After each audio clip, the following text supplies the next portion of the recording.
Hello everyone, welcome back to Tutorial Millennial channel. In this video, I wanna navigate the Google app. In this video, I wanna navigate the Google TV apps. Now let's get started. First, if you open the Google TV apps, this is a home and for you page. This is the recommendation based on what you watch and the streaming service you add to your account.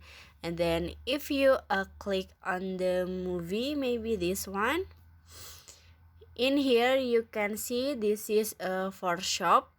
You can rent your movies or buy the movies.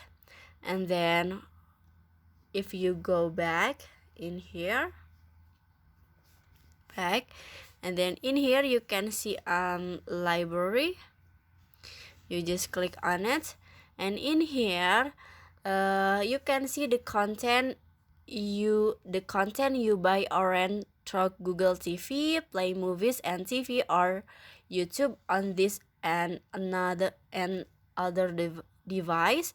And then for watch list, this is, click on it.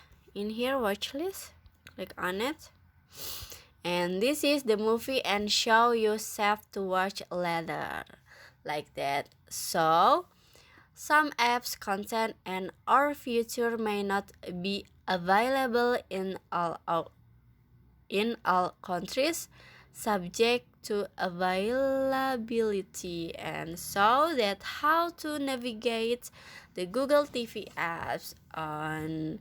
I hope you found this video to be helpful. If you enjoy with the content, please consider like, comment and subscribe down below. Happy editing guys, bye bye.